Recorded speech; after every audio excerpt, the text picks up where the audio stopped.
Chapter 2026. As soon as they entered the room, Noah and the others immediately saw Finn sitting behind a desk that did not match his size at all. In addition to Finn, Gareth was also present. In addition to Riveria, Ace, Tiona, and Tioni, all of the higher-ups of Loki's clan were gathered together except for Bert. This time, it's not us who's ostracizing Bert. Gareth grinned. Bert is preparing for the expedition. Later, we'll tell him what we've discussed. Everyone suddenly understood. Leafia closed the door, then shrunk into the corner and did not say a word. In such an occasion, Leafia, who was still a basic staff member, could not interrupt. Sorry for calling all of you here so early. Finn smiled at everyone. But there's not much time left before the expedition. Yesterday, we wasted a whole day because of Noah and Loki's matter and basically threw all the work to Bert. Today, we can't be lazy anymore. Ace, Tiona, and Tioni expressed their understanding on the spot. Only Noah looked at Finn and shrugged. If that's the case, let me join in, okay? I'm not an officer of the clan, am I? Although you're not an officer of the clan, your ability is not below ours. You also have all kinds of magical means that are of extraordinary significance to our expedition this time. Riveria said so. So, we want to ask you some questions about the expedition and see how much preparation you can do. For example, don't you have some kind of space that can store items before? Gareth reminded. How big is that space? Can you help us transport supplies? For the clan who planned to go on an expedition to the unreached area of the underground city, this question was indeed of great importance. One must know that there was no convenient way to store items in this world. Basically, the transportation of supplies had to be done by hand. Otherwise, there would be no need for the existence of porters.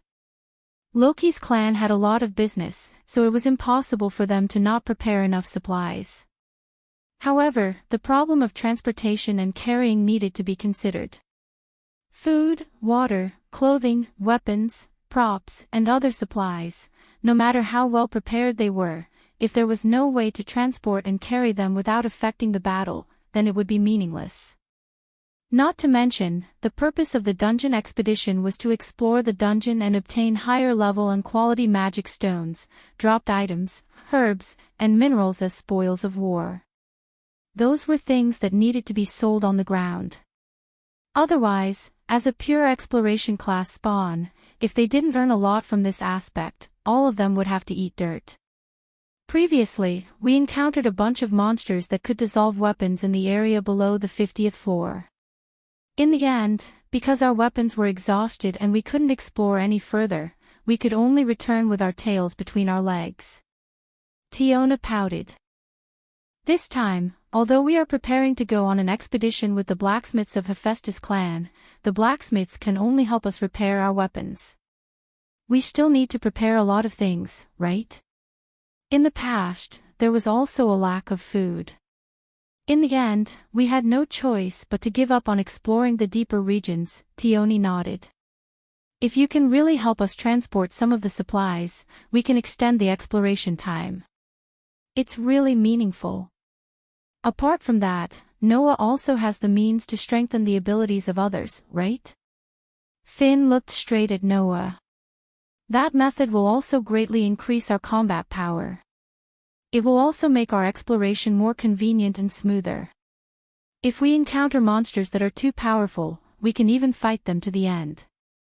Perhaps we can obtain a very high amount of EXP, or even an unimaginable harvest. Why was Loki so desperate to recruit Noah into his clan? Apart from admiring Noah, it was also his foresight that allowed him to see the importance of Noah's activities to his clan. With Noah's various magical means, as long as he casually brought out one or two of those mentioned above, the rewards of an expedition would be unimaginable. In this way, before the leaders decided to go on an expedition, they naturally needed to understand the real situation of Noah's means so that they could be prepared. In this regard, Noah naturally understood. In that case, if you have any questions, feel free to ask. Everyone burst into laughter at once. Because this was a good opportunity to understand the mysterious Noah. Even AIC and Leafia's gazes were fixed on Noah. Their eyes were filled with anticipation and excitement. Then, the first question, Finn said. Like you said earlier, how many supplies can your storage space help us carry? It doesn't matter how much. Noah gave an answer that shocked everyone. As long as it's food, water, clothes, weapons, and tools, it can carry as much as it wants. Even the magic stones used to make magic stone products and the ores and herbs used to make weapons and tools can be stored. It can carry as much as it wants. Then. Tiona's eyes widened in shock. Doesn't that mean we don't need reinforcements? No, it's just a storage item at best. It can only be used for storage and can't be recycled. Reinforcements are still necessary, Noah refuted Tiona's statement. However, you don't have to worry about the safety of the things stored inside. For example, the shelf life of the food. This space can always maintain the freshness of the food and water. No matter how much you prepare, you won't have to worry about it going to waste. That's great news, Gareth's eyes lit up. In this case, we don't have to worry about the supplies at all. We don't even have to worry about not being able to bring too much loot on the return journey. Yes. Tiona nodded repeatedly. In the past, almost every time we explored, we stopped and embarked on the return journey. This time, we don't have to worry about transportation at all. It's great to have such a huge surprise right off the bat. This time, we have to prepare a lot of supplies, Finn said with a smirk. What about the means that can increase our abilities? What are the specific restrictions? It's very simple. Basically, as long as you can bear it, it will be able to multiply your strength infinitely. Even reaching the realm of God is not a dream, Noah once again said in a casual manner, shocking everyone. The stronger you are, the more strengthening you can get. With you, Ace, Riveria, and Gareth who are LV6, it's estimated that it won't be a problem to strengthen to LV7. Ignoring the silence of Ace and the others, Noah continued. However, that's only a temporary power after all. There's a time limit. Once the maintenance time is over, you'll all return to your original form. You'll also consume a lot of physical strength because you've used too much strength. If you don't have sufficient preparation, it's best not to use it casually. It seems that we still need to prepare more recovery elixirs to restore the physical strength consumed. Finn exhaled. What about the magic swords you used before that won't be damaged? Can you lend them to the members of the clan tribe? Are you talking about the noble phantoms? Noah sighed. Don't count on that. Now, I don't have any noble phantoms left. Ha! Ace was stunned. WH. Why? Leafia couldn't help but interrupt. It's more or less troublesome to explain. Noah rubbed his eyebrows and said so. It's roughly because something terrible happened. In order to protect myself, all my noble phantoms became the price. Oh. Gareth was surprised. Something that even you think is terrible? That's right. Noah said helplessly. Something that even I think is terrible. That's to say, after the two good news, there's another bad news, right? Riveria nodded her chin. However, it's already very helpful to be able to solve the problem of materials and transportation, and also allow us to have the means to increase our overall strength at a critical moment. This is the advantage of our expedition this time. Finn stood up and looked around at everyone present. In that case, let's get ready. After 3 days, we'll enter the underground city. Everyone suddenly nodded their heads heavily. Even Noah began to look forward to it. The unreached area. What would it be like there? Chapter 2027. Clang! The chilling sword lights were like two lightning bolts that fiercely collided in the air, causing crisp clashing sounds and sparks. In the atrium where the sun had just risen, a man and a woman were sweating to their heart's content, letting the long swords in their hands collide with each other. Bathed in the morning sun, they continued to attack and defend. The continuous clashing sounds reverberated in the atrium. The collision of swords went on for who knows how many rounds. Noah and AIC continued to spar like they did on the first day, and the battle became more and more intense, causing several extremely thrilling situations that were enough to frighten any onlooker. This kind of practice continued until the bass began to become more lively. Huff! Huff! Huff! AIC finally lowered the hand that had been holding the sword and began to gasp for breath. A lot of sweat flowed down her cheeks, and even a pair of crystal-clear eyes began to show some fatigue. On the opposite side, Noah also lowered the sword in his hand. Although some sweat flowed down his body, he didn't speed up his breathing in the slightest. Obviously, he wasn't sweating because of physical exhaustion, and seemed to have more than enough to spare. In this regard, AIC began to feel a kind of pressure in her heart. 3 days had passed since the last meeting of the cadres of Loki's clan to decide on the expedition. Not long after, the expedition of Loki's clan would begin. During these 3 days, Finn, Riveria, and Gareth, who were the leaders of the clan, had been busy preparing all kinds of supplies. Tiona, and Bert were all running errands, and they were almost nowhere to be seen all day. As a cadre of Loki's clan, AIC was naturally ordered to do some things. However, the blonde girl wasn't good at this kind of thing. She only knew how to fight and kill, and wasn't even very good at communicating with people. Therefore, she was even less arranged than Leafia, which made the girl very depressed. There was only one thing that made AIC happy. That was, during the time when Riveria began to be busy with the clan's affairs, the person who accompanied AIC to train became Noah. "I have nothing to do anyway, so I'll accompany you for a while." This was what Noah, who had changed his appearance, told AIC. AIC had to admit that although she felt sorry for Riveria, after Noah replaced Riveria as her sparring partner, not only did her training become more efficient, but she also enjoyed it. Noah was by his side. Just this fact alone made AIC very happy. Is this the so-called like? AIC, who was not an expert in matters of the heart, could only muddle her thoughts. She felt an unprecedented sense of shame in her heart. However, it did not take long for this feeling to be extinguished. For the past 3 days, Noah and AIC had been sparring. However, AIC discovered a cruel truth later on. That was, in these 3 days, AIC had never been able to make him take a single step back. She couldn't even touch the corner of his clothes.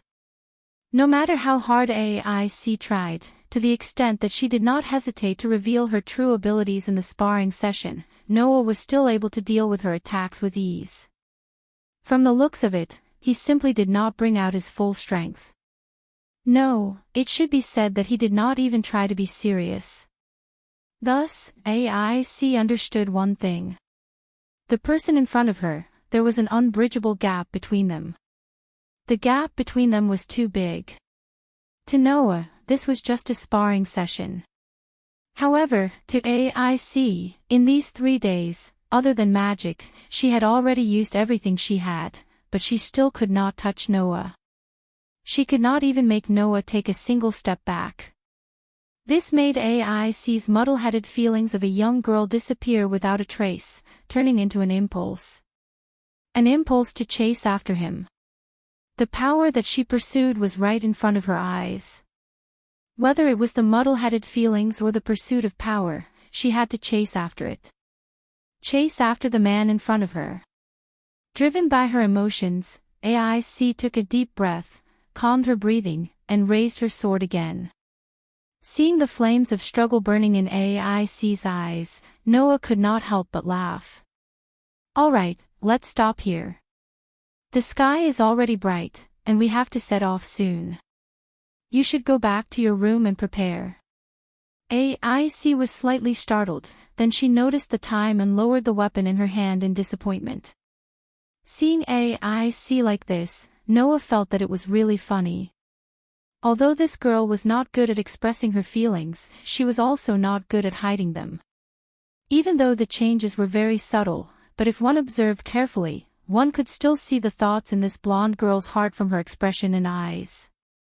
This is also the type of girl who writes everything on her face, right? Noah could not help but laugh in his heart. He stepped forward and stood in front of AIC. Don't worry, there will be plenty of time for sparring in the future. As long as I'm still in this clan tribe, I won't mind accompanying you. Noah habitually reached out his hand and patted AIC's head. Take it one step at a time. Don't rush for instant success. If that's the case, you will definitely become stronger. Noah's words made AIC's expression soften a little. She raised her head and looked at Noah's smiling face.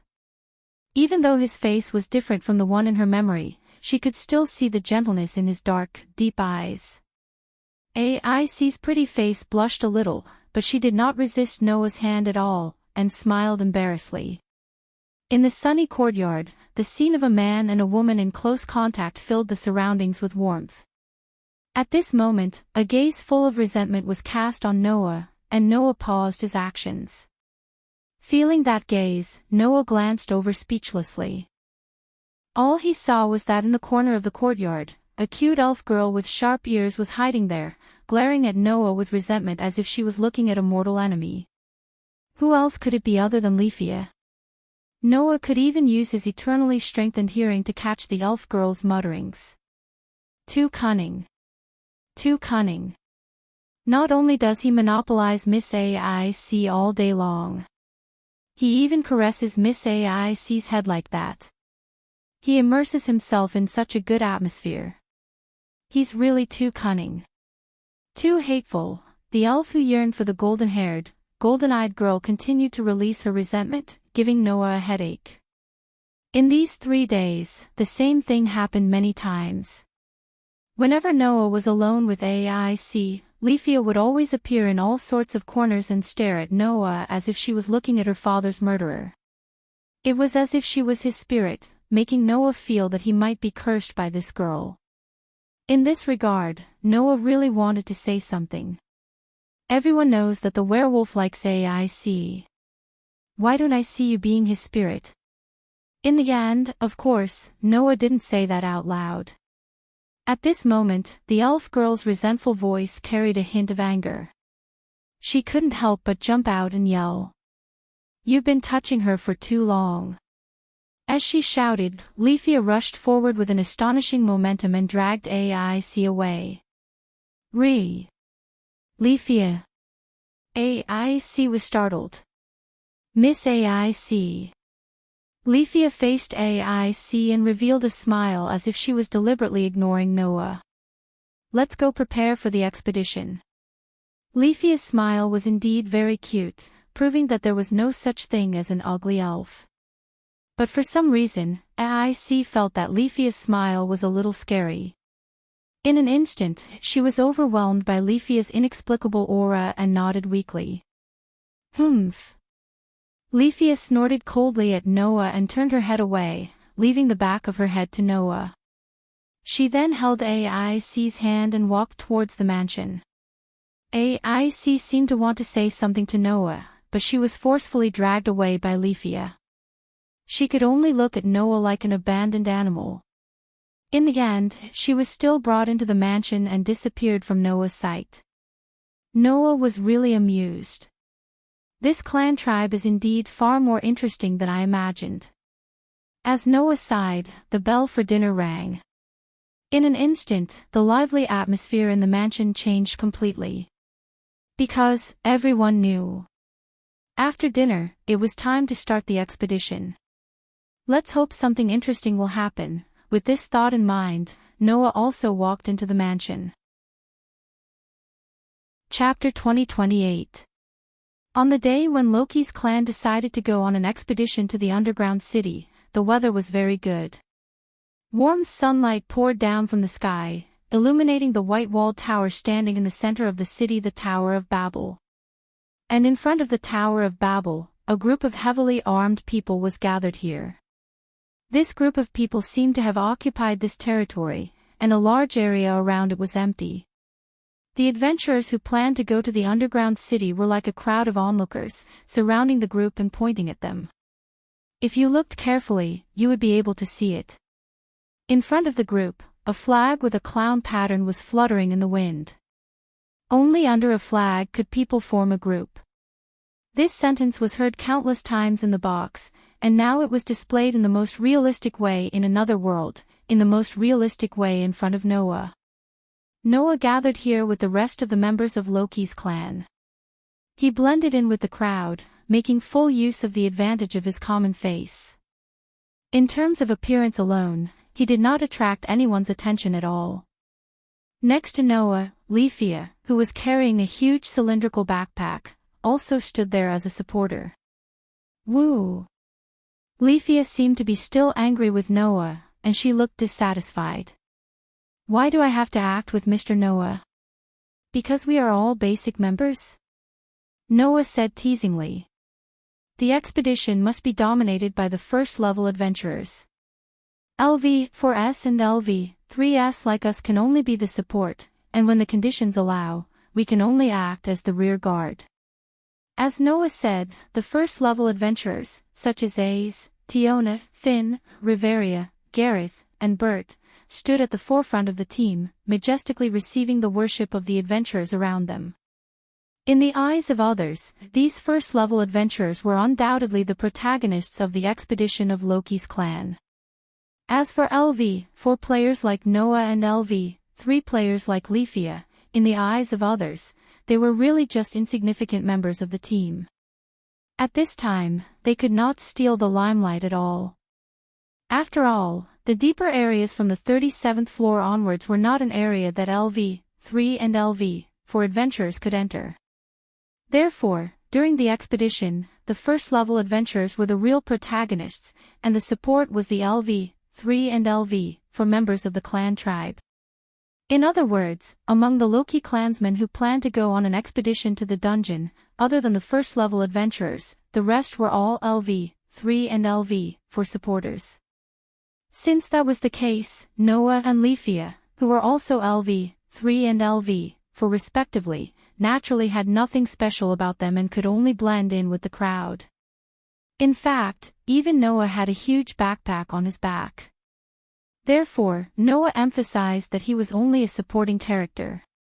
He was only here to gain experience, to be a bystander, and to pick up dropped items. Leafia was speechless all of a sudden. Undoubtedly, this big shot in front of her was the real trump card of the entire clan tribe. He actually carried a backpack like her and acted as a support. How could she endure it? When she thought that she could only be reduced to a support after reaching the deeper area, and this companion beside her could be used as a hidden trump card in the dungeon, Leafia's mood became extremely complicated. Rifia was looking forward to Ace's future. Of course, even if it was only a little, Leafia also hoped to catch up with Ace. However, the man beside her was the person whom she longed for, the person whom she longed for. After reaching the extremely dangerous deeper area, if Miss Ace encountered danger, this man in front of her would be able to save the person she looked forward to, right? What about her? Not only would she not be able to help at that time, but she might also drag the team down, right? In fact, the same thing had happened many times before, and AIC had saved Rifia countless times. It was because of this that Leafia looked forward to Ace, hoping to stand beside this swordsman and fight side by side with her. However, at the moment, it was impossible to do that at all, right? Leafia's mood was really complicated at this thought.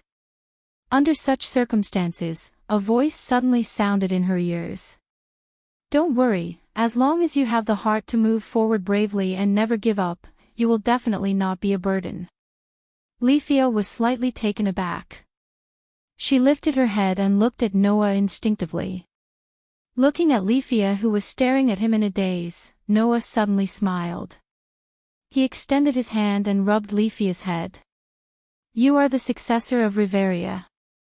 Have some confidence in yourself. Upon hearing that, Leafia opened her mouth slightly and blushed. She jumped away and dodged Noah's hand that seemed to have magical powers. She stuttered, My name is Noah's name. You use this method to deceive Miss Ace, right? I won't fall for it. Ha! Noah stared blankly on the spot. It was not just Noah. Even his companions turned their gazes and looked at Noah and Leafia. Their expressions were strange, and they even began to whisper to each other. Is Drake really having designs on Miss Ace? After all, he's been Miss Ace's sparring partner for the past few days. How enviable. No, infuriating. That's right, in an instant, Noah went from being an unremarkable spectator to being the center of attention. Regardless of whether it was the male or female members, they all looked at Noah with hatred for a common enemy, making Noah's stomach hurt. At this moment, a loud and clear voice sounded. Everyone, pay attention. The noise and the team suddenly stopped. Everyone shut their mouths and looked forward. Under the banner of Loki's clan, the three leaders, Finn, Riveria, and Gareth, were lined up in a row, facing everyone. That serious expression made everyone feel like soldiers, and they could not help but straighten their bodies. From now on, we, Loki's clan, will embark on an expedition. Finn stood between Riveria and Gareth, and began to speak as the leader of the clan. This is not our first expedition, and I believe it won't be the last. So, like before, due to the problem of numbers, the team will first be divided into two groups. The first group will be led by Riveria, and will set off immediately. The second group will be led by Gareth and me. We'll set off in about 3 hours and head to the 18th floor of the safety floor to rendezvous. The area of the dungeon grew larger the lower one went, and the upper floors were rather crowded. In order to be able to pass smoothly, it was necessary to go in groups when carrying out a large-scale expedition. Considering that there is a floor master before the 18th floor, all the first-level adventurers will join the first group and be responsible for defeating the floor master first. After the rendezvous, we'll head to the 50th floor in one go. Finn's gaze swept across everyone present, and his voice became louder. We only have one goal, and that is the unreached floor, the 59th floor. The bold words from the leader of the clan ignited everyone's hearts slightly. The surrounding adventurers were also shocked, and their hearts were filled with longing. After all, that was a floor that no clan had reached yet. If Loki's clan could really complete the crusade on the 59th floor, the significance would definitely not be ordinary.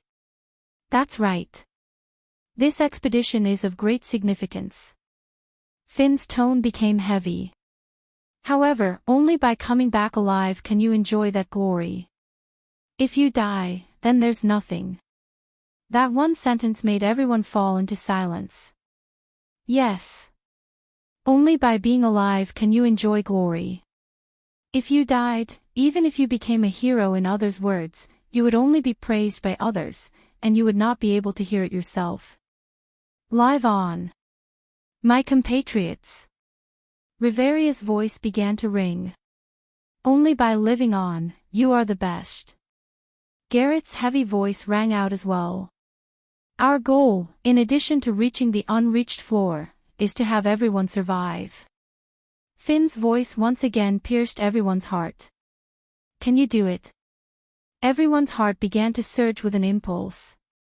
Could they do it? Was there a need to ask? At this time, wasn't there only one answer? Seeing that everyone's eyes were burning with fighting spirit, Finn smiled with satisfaction. Good. Let's go. Under Finn's call, in the next second, a roar full of fighting spirit resounded through the sky. The expedition had begun. Chapter 2029. On the top floor of the towering Tower of Babel, Freya looked down at the Loki's clansmen who swarmed into the bottom of the tower and entered the underground city. Her beautiful eyes narrowed, and a charming smile appeared on her breathtaking beauty. So, that child is hiding among Loki's clansmen. With her eyes that could look directly into the souls of those in the lower realm, Freya could clearly see her beloved among Loki's clansmen, who shone with a dazzling light. Noah's transformation could fool everyone, but he could not fool this beautiful goddess who had special eyes that could look directly into the souls of others.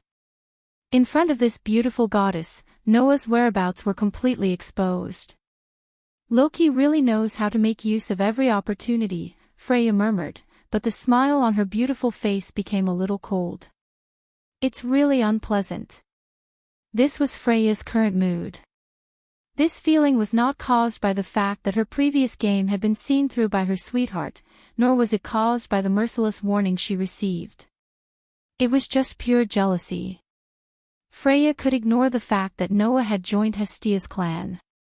Because, in Freya's eyes, Hestia was not a difficult goddess at all. As the virgin goddess who symbolized purity, Hestia had almost no tricks up her sleeves. Even though she had the vision and experience of a god, she was not a worthy opponent for Freya, who was in charge of beauty and love and knew the love and hatred of people. So, when Noah joined Hestia's clan, Freya just smiled and let it go. However, it was different when it came to Loki's clansmen. Freya and Loki were already old acquaintances when they were in the heavens.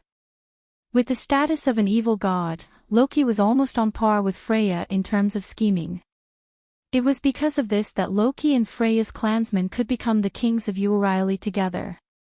If asked which god Freya was most afraid of among all the clansmen, it was undoubtedly Loki. Moreover, Loki knew almost everything about Freya. He knew about Freya's unflattering obsession with collecting souls, and also knew about the special ability of Freya's eyes. Even if he did not know all of Freya's secrets, he had at least spied on more than half of them. If Noah joined Loki's clan, it would undoubtedly be very difficult to get Noah. Freya was very unhappy with the fact that her old enemy had gotten what she wanted the most. In the room, the rock-hard orc spoke in a deep voice. The expedition of Loki's clan has just begun. What Otto meant was that if Freya wanted to do something to Loki's clan, this was undoubtedly a good opportunity. In this regard, Freya did not hesitate to reject. Loki knows that I want that child, so he must have guessed my feelings. In other words, it was very likely that Loki was already on guard and had even made sufficient preparations. If Freya were to find trouble with Loki's clan now, she would definitely be schemed against by the evil god who once caused the gods to kill each other in the heavens. Besides, with your abilities, can you stop the child's attack while dealing with Loki's clan? Freya said in an extremely pessimistic tone. Otto, although you are brave and stand at the peak of all the adventurers in Uriley, but against all the level 1 adventurers in Loki's clan, there is absolutely no chance of winning, right? Not to mention there is still that child who is still unfathomable, isn't there? Otto was silent. Silence was equivalent to consent. Obviously, although Otto was the only LV7 in Uriley, there was no way he could face so many level 1 adventurers in Loki's clan alone. Ace, Finn, Riveria, and Gareth were all LV6. Tiona, Tioni, and Bert were all LV5. In the face of 7 level 1 adventurers, more than half of which were LV6. Even Otto had no chance of winning. Unless Freya's entire clan attacked. After all, in Freya's clan, in addition to Otto who was LV7, there were 3 LV6. And 4 LV5. That was enough to fight against Loki's clan. Unfortunately, there was also the unfathomable Noah in Loki's clan. That child is enough to break all the balance and redeem all the disadvantages. Freya swayed the red wine in the glass in her hand, her seductive lips slightly parted as she said so. Otto, you have to understand that after that child joined Loki's clan, we no longer have an advantage, even if we have you. Oda was silent once more. In this regard, Freya's mood naturally became even more displeased. After a while, she smiled sweetly. Forget it, even Loki can't really hold that child. When they come back from the underground city, we will pay them a visit. Yes. Oda replied. Woo woo woo woo woo. In the 17th floor of the underground city, in the huge cavern leading to the 18th floor, an earth-shaking roar suddenly resounded. Boom! Accompanied by a heavy tremor, a tower-like foot fiercely stomped on the ground, causing the ground to shake and the entire cavern to tremble, scattering dust everywhere. A huge humanoid monster nearly 10 meters tall, the floor master named Goliath stomped on the ground, raised his fist, and punched at the troops in front of him, causing a gust of wind to blow. It was a terrifying blow that was enough to seriously injure a LV-5 Level 1 adventurer. Although classified as LV-4, in terms of pure arm strength, Goliath was undoubtedly stronger than a LV-5 Level 1 adventurer who was good at developing strength. Therefore, even LV-5 adventurers, or even LV-6 adventurers, generally would not foolishly resist Goliath's direct attack. The adventurers of Loki's clan were naturally the same. Dodge! Following Riveria's order, the adventurers of Loki's clan all retreated in front of Goliath. Boom! The earth-shattering roar turned into a sound wave, violently blowing in all directions. Goliath's direct attack shattered the ground, and rocks and debris were like huge bullets from the sky, violently flying in all directions, disrupting the formation of the retreating members of Loki's clan. In this regard, Riveria calmly ordered. Attack! With Riveria's order, the dwarves raised their battle axes, the Amazons raised their long swords, the orcs raised their bows, and the elves raised their magic wands, launching a fierce attack on the huge floor master. For a moment, the light of swords, the shadow of swords, the rain of arrows, and even the thunder began to appear, shrouding the huge humanoid monster, cutting its muscles and bones, piercing its skin, and even burning its dark body. The scene could be described as earth-shattering. Goliath let out a roar of pain. Seeing the basic members of Loki's clan surrounding the huge humanoid monster, carrying out an extremely effective fierce attack, the level 1 adventurers who were on standby at the rear began to chat with a relaxed expression. It's going very well, Tiona said with some boredom. In this way, we can't make a move. Goliath is not an opponent we need to face in the first place, Tiona reminded. In the past, when we were on expeditions, Goliath was also dealt with by those low-level members of the clan. Don't complain. For level 1 adventurers, Goliath was not a difficult opponent, and even if they defeated it, it would not give any experience points worth mentioning.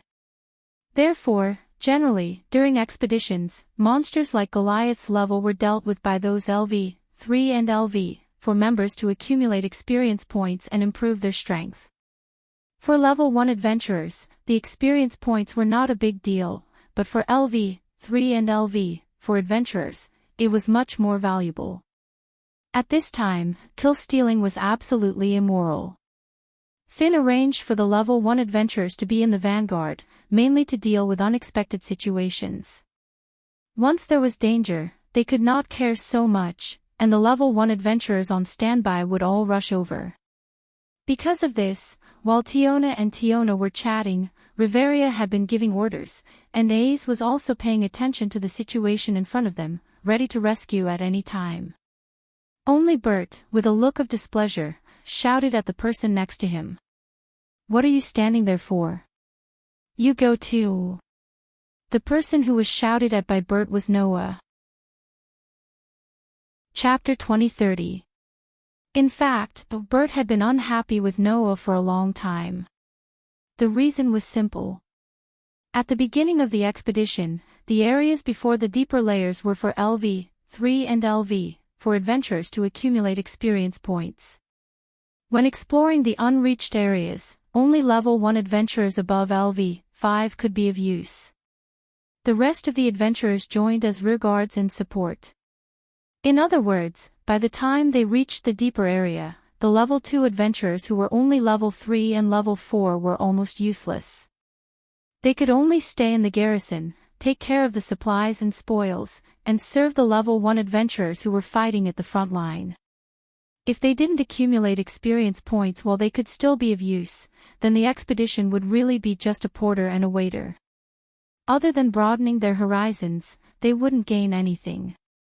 It was precisely because of this that in the first half of the journey, the LV-5 and LV-6 first-level adventurers were only holding the line, while the LV-3 and LV-4 second-level adventurers were required to fight on the battlefield, accumulate experience points, and gain growth.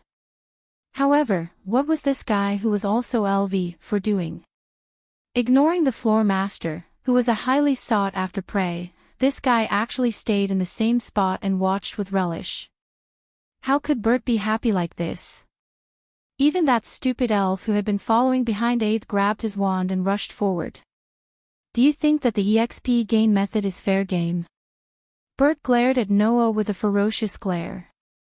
Hurry up and fight for me. After saying that, Bert lifted his foot and kicked Noah's back unceremoniously.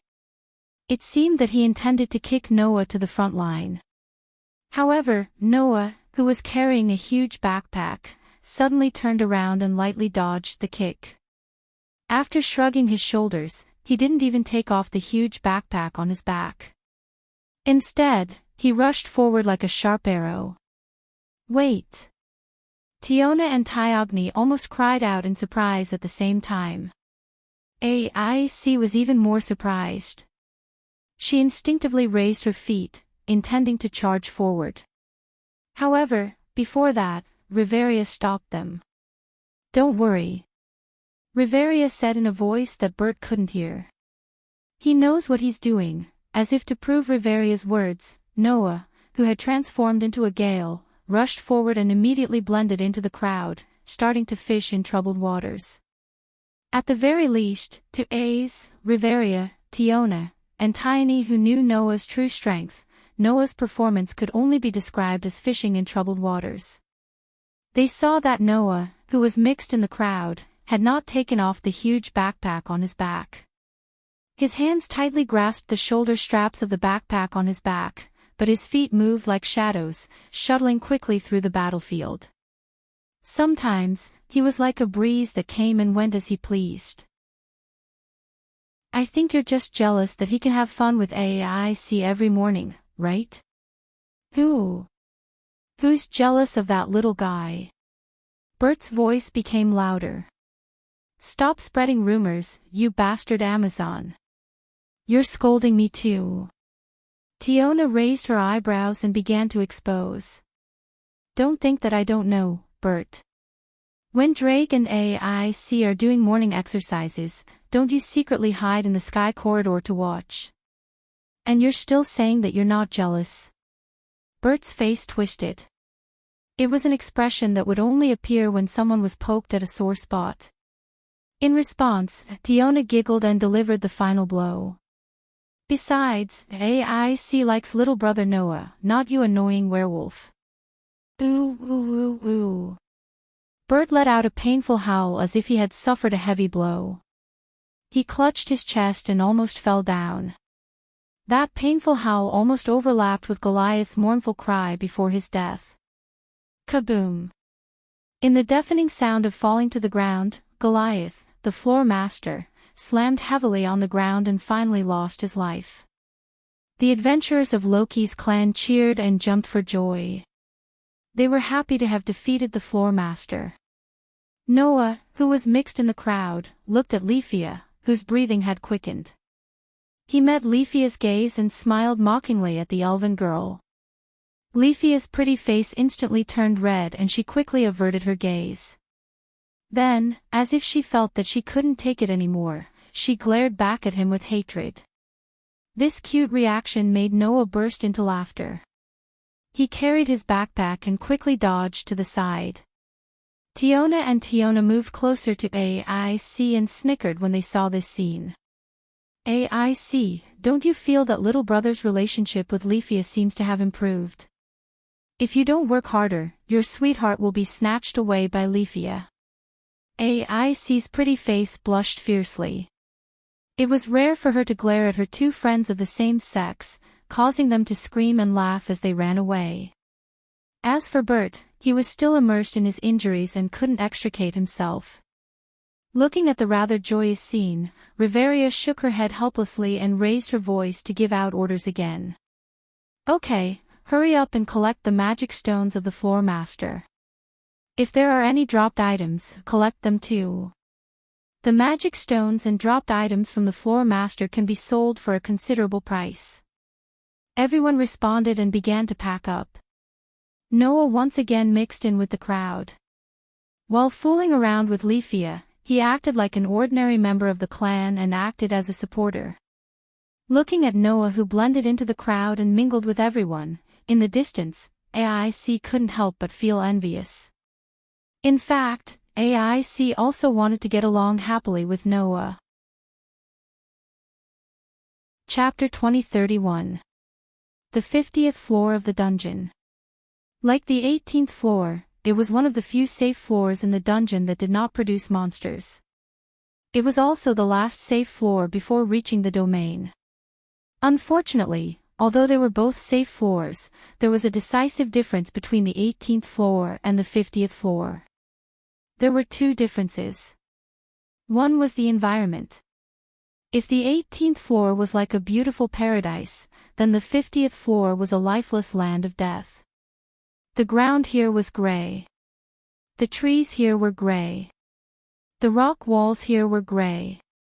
Even the river here had an unflattering green color. Even if the water here was poisonous, no one would doubt it. On the high ceiling, huge stalactites flickered with a faint phosphorescent light, providing the only light source on this floor. Compared to the 18th floor, which was like a paradise on Earth, there was no doubt that the 50th floor's environment could be described as harsh. It gave people a feeling that this was the environment that the dungeon should have. Another difference was the atmosphere. As the first safe floor of the dungeon, the 18th floor belonged to the middle area. Usually, there would be many adventurers who would use it as a temporary base. There was a lively atmosphere. But the 50th floor was different. As the front line of the dungeon, there were only a few adventurers who could come here. Generally speaking, if it wasn't a large group of famous clan members in Orly, they wouldn't be able to come to this floor. Therefore, although the 50th floor didn't have a town like the 18th floor, which planned to extort adventurers all day long, it could almost be said that no one would enter this place often. With these two decisive factors, the 50th floor was almost dead silent. There was no sign of life. And under such circumstances, at this moment, the Rosai clan members were camping in a corner. It was a huge rock that extended from the rock wall. It was easy to defend and difficult to attack. It could see the strange gray forest in the 50th floor at a glance. The Loki clan members who had just arrived on this floor were in a lively atmosphere that did not fit in with the surroundings. They set up tents, lit bonfires, and even hung magic stone lamps in front of the tents to illuminate the space that lacked light. The noise was constantly ringing. The clamor continued to reverberate. The members of Loki's clan walked back and forth, bustling in and out, and even shouting loudly. It could be said to be lively. Amidst the ruckus, a group of guild members continued to move in and out of a tent that was set up right in the middle of the campsite. It was clearly much bigger than the other tents. Seeing the members coming in and out, many of the members who were setting up camp had strange and bewildered expressions on their faces. This was because every time the members who entered and left the tent, they would enter empty-handed. When they came out, they would push large metal chests and take out various kinds of supplies and distribute them to everyone present. Among those resources, there was food, water, clothing, weapons, as well as various items. If all these materials were added together, even if they were stored in metal boxes, it would be enough to burst the tent. However, in the tent, the members were still busy going in and out. Every time, they would go in empty-handed, but when they came out, they would have a batch of supplies in their hands. It was as if they had walked into another world, making them feel very strange. What kind of trick is Captain and the others playing? They can actually make so many supplies come out of that tent. No wonder no one brought any supplies when they set off. Their backpacks were either filled with camping equipment or empty. If this continues, then we don't have to worry about running out of food like before, and have to kneel on the way back. How did Captain and the others do it? The members of the entire campsite began to discuss. It seemed to be much livelier than during the previous expedition. Among them, a young cat girl curiously asked Leafia, who was also busy next to her. "Hey, Leafia, you seem to have a good relationship with the officers. Do you know how Captain and the others did it?" "No. I don't know." Leafia laughed dryly. Maybe there's a powerful figure who's helping them behind the scenes." "Is that so?" The young cat girl pursed her lips. Clearly, she didn't choose to believe it. Leafia couldn't help but mutter to herself as she looked at the cat-human girl. "I'm telling the truth. You're the one who doesn't believe me." While the members outside were amazed, Noah raised the dark golden card in the tent and aimed it at the ground in front of him. Clank! In a dazzling flash, metal boxes filled with all kinds of supplies were taken out of the gift card and arranged neatly in front of everyone. "Okay," Finn ordered skillfully. "Another batch of people come in." Under Finn's command, a few members of the grassroots level entered the tent and looked at the neatly arranged boxes with indescribable expressions. After all, this was the 4th time they had come in.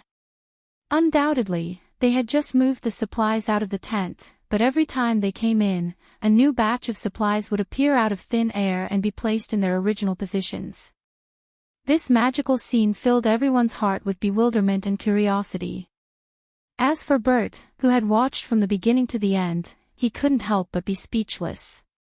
"What's with that card? How is it? It's amazing, isn't it?" Tiona puffed out her chest with a smug look on her face as if she was showing off. "Now you know why we value little brother Drake so much, right? He has such a miraculous method, you know. In other words, he's just a porter." Bert pursed his lips. Lame. Chapter 2032. Finn's words caused the expressions of all the members to tighten slightly. This time, the announcement was not a joke. Not to mention the clearers, even the clearers who stayed behind could be in danger. In the last expedition, the monsters on the 51st floor attacked the 50th floor, and the camp was almost destroyed. If it wasn't for the fact that Riveria, LV-6 who was left in the camp to command, and AIC's group had returned in time to repel the monsters, the destruction of supplies was a small matter, but a large number of sacrifices would be a big deal. This time, Finn was going to send out all the elites, which meant that there would be no level 1 adventurers left in the camp. Once a large number of monsters rushed to the safety floor and attacked the camp, the probability of total annihilation was almost half. Therefore, no one would underestimate this deployment. If even the clearers who stayed behind were in danger, then the troops who went to the unreached area would be in even more danger.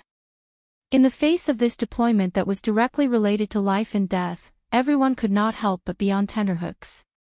Even the level 1 adventurers were afraid. Even so, Finn still started to mix the ingredients with a calm expression. "The members who will join the clearers are me, Riveria, Gareth, AIC, Tiona, Tioni, and Bert. All the level 1 adventurers will join the team." This arrangement was not unexpected. Therefore, in front of the campfire, the level 1 adventurers were all sitting, and they were not moved. Then, Finn spoke like this. "As for the support, I thought about it, and finally decided to only let 2 people join the team." 2 people. Everyone was stunned. 2 people. Bert frowned and said so. I don't have any opinion, anyway, the fewer people the better. That way, they won't drag me down. But considering the weapons and items we need to carry, as well as the magic stones and spoils of war, 2 people is not enough, right? Don't worry, I have also thought about this. Finn made a calm gesture and said so. As for the issue of carrying items, as long as Drake is here, no matter how many people we lack, we can make up for it. Hearing this, everyone's eyes were focused on Noah, who was mixed in the crowd. Noah raised his eyebrows and smiled. In other words, one of the 2 supporters is me. Of course, Finn replied with a smile. Or rather, with your support, we have a better chance of survival. Finn's overly high evaluation surprised everyone, including Bert. Only Ace, Tiona, Tyogni, Riveria, and Gareth nodded in agreement, causing the members of Loki's clan to look at each other. Sure enough, there was something special about this new LV4. Otherwise, the cadres wouldn't have paid so much attention to her. Finn added when everyone was thinking about it. Of course, considering that the reinforcements will also have to act as the rear guard and provide fire support, the other reinforcements will be Leafia. Ha! Leafia was shocked. Me. No need to doubt it. Gareth laughed. You are the successor of Riveria and the deputy leader of the clan in the future. Who else can it be if not you? But, I'm only LV3. Leafia was nervous. Compared to me, there are so many LV4 companions here. You should choose them, right? Is there a difference? Tiona directly threw out such a sentence. On the floors below the 51st floor, as long as it's not a LV5 first-level adventurer, whether it's LV3 or LV4, there's no difference, right? Leafia was suddenly speechless. Yes. For the areas below the 51st floor, whether it's LV3 or LV4, there's no difference. Because it's not a place where second-level adventurers should go. So, we only consider firepower, not level. Riveria looked at Leafia. And just in terms of firepower, you, who has mastered more magic and is a magic-specialized type, are undoubtedly the best candidate. 1,000 elves. That was the title Leafia got. As the name implied, it meant that Leafia could use more than 1,000 kinds of magic. However, to be more precise, it should be said that one of Leafia's magic gave her this possibility. The name of the magic was the Circle of Elves. It was a summoning magic. It didn't summon monsters, but magic itself. As long as it was a magic belonging to the elves, Leafia could use it at the cost of consuming the corresponding spiritual power of the magic. In other words, as long as Leafia paid the spiritual power needed to use the Circle of Elves, plus the spiritual power needed to be consumed to summon the magic, she could use any magic used by the elves. Of course, the condition was that she must completely master the magic effect needed to summon and the incantation needed to be chanted. Otherwise, she would not be able to succeed. In view of this, in theory, as long as she mastered enough magic effects and incantations, then Leafia could use all the magic used by the elves. In view of this possibility, the gods gave her the title of 1,000 Elves. It was because Leafia had such a possibility that this elven girl could become the successor of Eulalia's most powerful sorcerer, Riveria. As for the so-called magic specialization, it referred to the magic item in Leafia's ability value. Your magic was trained to the max level, which is to say, reached the S stage before it was upgraded, right? Finn said so. You have trained your magic to the max level and have skills to assist you. In terms of firepower alone, you have already completely surpassed the level of LV4 and reached the level of LV5. Once you successfully use magic, we have to retreat. As a rear guard, we have to pay attention to your firepower. In addition, you can use more types of magic to deal with various situations. I think that you can play a role beyond LV4. So, Leafia, you will join our team as the second support. Riveria said with one eye closed. If you don't want to come, then we won't force you. Hearing this sentence, Leafia couldn't help but look at AIC's direction. AIC met Leafia's gaze, her crystal-clear eyes sparkling like the stars in the night sky. Looking at the person she looked forward to, Leafia's heart gradually became firm. I understand. Leafia nodded stiffly. Let me. No, please let me go with you. Riveria, Gareth, Tiona, and Tyogni all smiled. Very good. Finn nodded. Then the clearers have decided, the 9 of us will form the clearers together. Humph, Bert glanced at Noah and Leafia. Don't drag me down, little guys. Noah curled his lips and smiled, while Leafia's pretty face sank. She seemed to be really nervous. However, under AIC's gaze, Noah and Leafia both sat down on AIC's left and right sides. As for the rest of you, stay in the camp and help us prepare supplies. Finn looked at the members who were standing. You must be careful, just like the previous time, when a large number of monsters appear. Your mission is to defend, and the key is to make use of this terrain that is easy to defend and difficult to attack. There is a batch of magic swords among the distributed supplies. If there is no other choice, use the magic swords to repel the monsters. Understood? Yes. All the members of the group answered. That's the basic allocation. As for the specific allocation of posts, it's up to you to decide. Finn said and stood up. The meeting ends here. Tonight, except for the night watch, the rest of you are to have a good rest, especially the clearers. If you are listless tomorrow and accidentally lose your life in the dungeon, then don't expect me to offer flowers at your graves. After that, Finn signaled Riveria and Gareth with his eyes, and they walked to the big tent in the middle of the room. The members looked at each other, not knowing what to say, and fell into an indescribable silence. Only the clearers who were sitting in front of the campfire were calm. No, there was an exception. Leafia gritted her teeth tightly, and her small hands were trembling slightly, which made AIC a little worried. Looking at Leafia like this, Noah fell into deep thought. Chapter 2033. In the campsite on the 50th floor of the underground city, the noise gradually began to subside. The night patrol personnel were armed and stationed in every corner of the campsite. The personnel who didn't need to watch the night all laid down in their respective tents and prepared to rest. The bonfire burned slowly, bringing some warmth and illuminating the entire campsite. Under such circumstances, Noah slowly walked out of the tent and came to the edge of the huge rock where Loki's family camped. He stood on the steep cliff and looked into the distance. What entered Noah's eyes was a gray land and forest. However, Noah directly jumped over the monotonous land and forest and looked at the end of the 50th floor. There, on the thick rock wall, a seemingly bottomless hole appeared in the air, as if it led to hell. It was so dark that it seemed to be able to suck people in, causing fear in people. However, the place that looked like the entrance to hell was the destination of Noah's group tomorrow.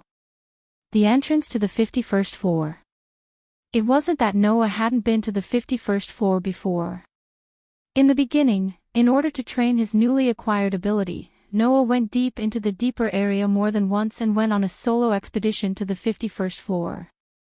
Noah didn't have a deep impression of that place. He had never seen a new type of monster that could dissolve weapons as mentioned by AIC and the others, nor had he encountered any special danger.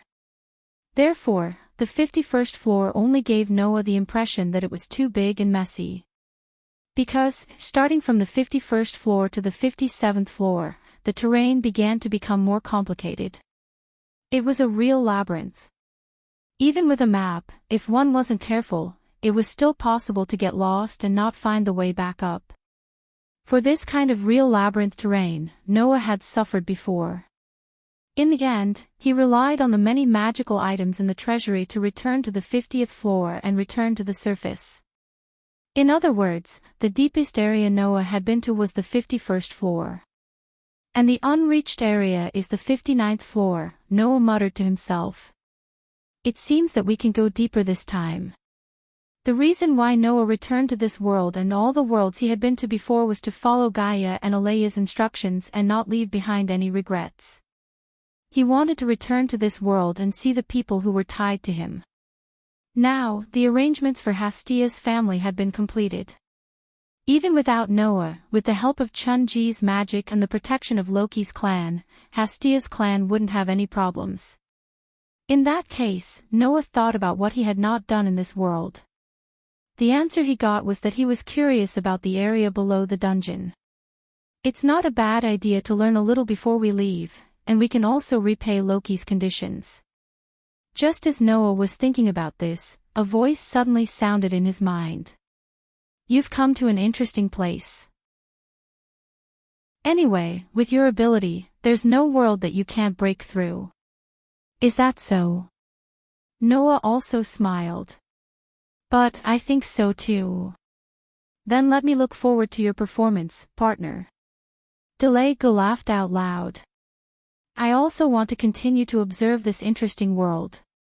For Delegu, who had lost his body and the meaning of existence was to provide power for the host, regaining something he wanted to do should make his mood a little excited. By the way, Orpheus and Lilith seem to have been observing this world through your eyes, Delegu said. Compared to the dragon, me, who only finds it interesting and observant, those two gods don't seem to care about anything. In fact, as long as it's something related to you, it will become a factor that will trigger their emotions. Noah nodded and gazed at the entrance to the 51st floor. His pitch-black eyes glinted slightly, then he turned around and walked towards his tent. But halfway through, Noah suddenly recalled something and stopped in his tracks. After pondering for a while, Noah sighed. Let's go take a look. After saying that, Noah turned in another direction and walked in the direction of another tent. Before long, Noah arrived at his destination. But, in front of the tent, a few young ladies had already arrived.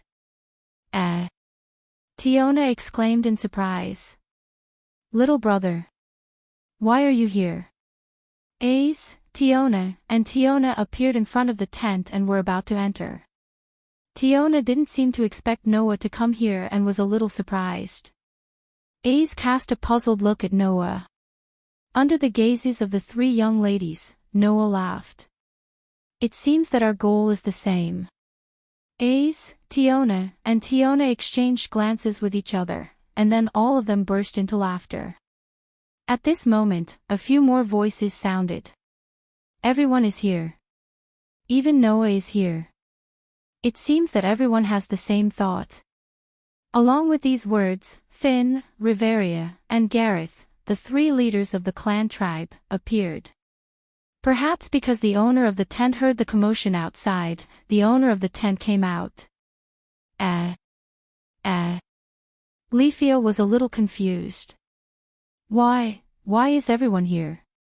The owner of the tent was Leafia.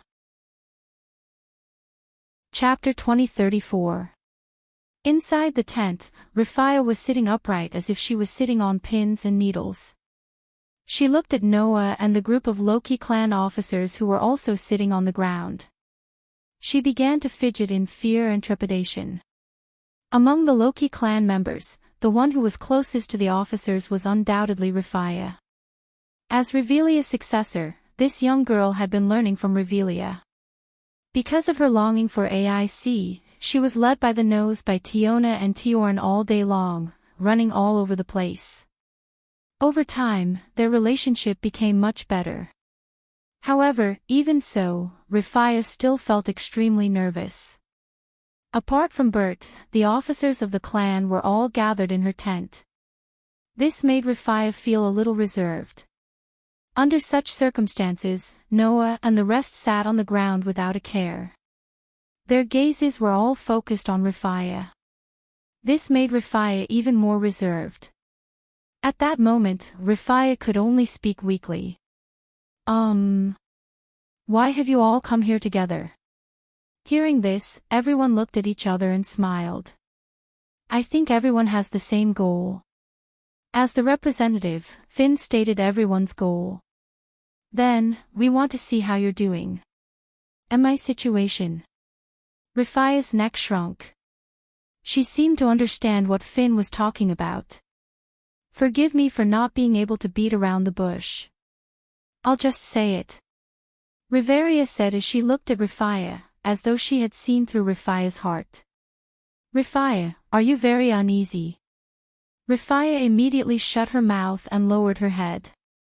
It was as if she was too ashamed to see everyone. She was very depressed. I'm sorry. I know this seems very cowardly. Rifaya bit her lip. But when I think about how much danger we might encounter tomorrow, I can't sleep. As expected. Riveria sighed. Everyone else had the same expected expression. This made Rifaya lower her head even more. Undoubtedly, everyone looked calm and composed. She was the only one who felt uneasy. This made Rifaya realize how cowardly she was.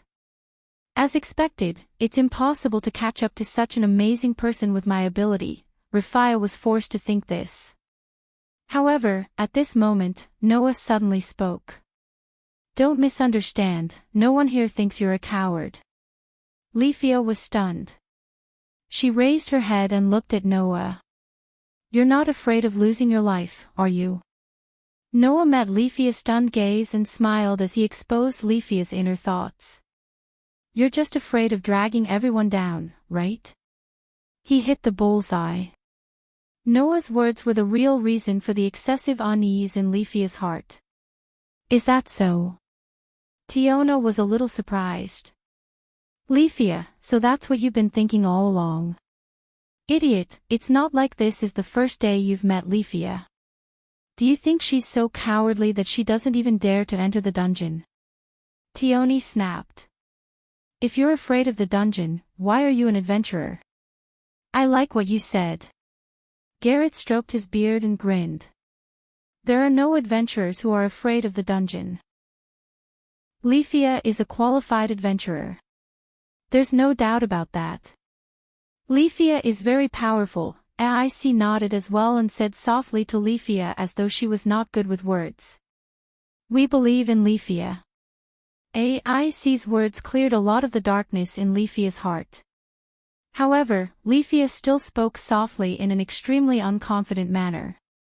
But, we're all first-level adventurers, and I'm the only second-level adventurer. Is it really good to choose me to join the team? That's where you're wrong. Noah shrugged. I'm also a second-level adventurer. Can I be compared to Mr. Noah? Leafia glared at Noah. Although your level is only LV4, your true strength is very strong. Level doesn't mean anything at all. You're right. Level doesn't mean anything at all. Noah suddenly smiled. If that's the case, so what if you're a second-level adventurer at LV3? Just because your level is low doesn't mean that you can't help, right? Leafia was instantly speechless. Finn, on the other hand, laughed. You have nothing to say, right? Leafia. Leafia opened her mouth and wanted to refute loudly. Noah was Noah, and she was herself. However, that would not be humility, but extreme lack of confidence. After all, the best example was right in front of her. Looking at the speechless Leafia, the corners of Noah's lips curled up slightly as he gave her a seemingly kind reminder. Or are you admitting that you're not as good as me? AIC will be very disappointed, right?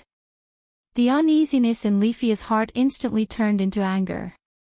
On the contrary, AIC spoke blankly. No, I won't. Before she could finish her sentence, Leafia loudly interrupted AIC. I won't lose to Mr. Noah.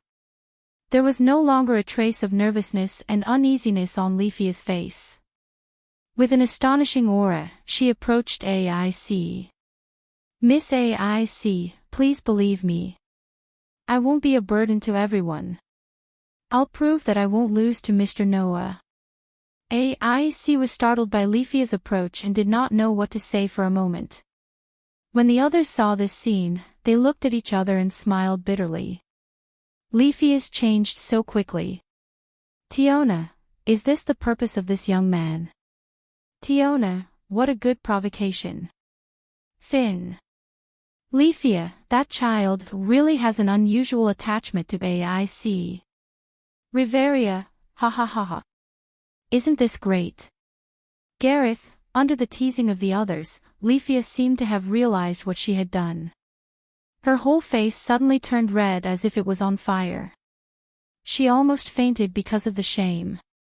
Amidst the joyous atmosphere, Finn clapped his hands and attracted everyone's attention. Looks like everyone won't be able to sleep for a while.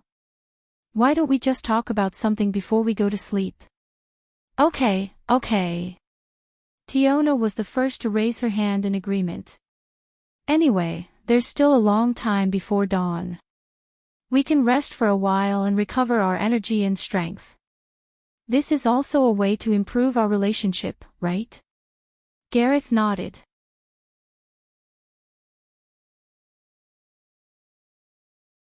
They lived together in a mansion and faced fantasy species that were countless times more advanced than monsters. On the land called a world, Noah confronted gods who could use their divine power without any scruples. He saw races that only existed in legends and wrote stories that were called myths.